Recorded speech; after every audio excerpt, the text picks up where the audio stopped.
तर मंडळी, कधी कधी आपल्याला वाटते की देव निष्ठुर आहे, स्वामी माझ्याकडे बघत नाहीत. पण तसं नसतं. आई जशी बाळाला चालवायला शिकवते ना, थोडा वेळ त्याचा हात सोडते, जेणेकरून बाळाने स्वतः पायावर उभे राहावं. तसंच स्वामींनी तुमचा काही वेळासाठी हात सोडला होता, फक्त तुम्हाला आत्मनिर्भर बनवण्यासाठी, तुम्हाला जगाची खरी ओळख करून देण्यासाठी. आज तुम्हाला कळतंय की कोण आपलं आहे आणि कोण परक.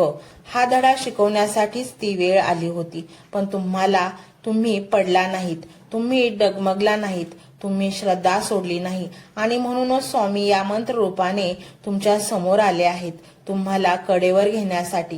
हा व्हिडिओ पाहताना तुमच्या मनात जे विचार येत आहेत ते स्वामीच तुम्हाला देत आहेत. तुमचे अंतर्मन सांगतंय ना, हो माझ्यासाठीच आहे. या आवाजावर विश्वास ठेवा. तुमची बुद्धी खोटं बोलू शकते, जग खोटं बोलू शकतं, परंतु तुमचा आत्मा कधीच खोटं बोलू शकत नाही. आणि आत्म्यातच स्वामींचा वास असतो.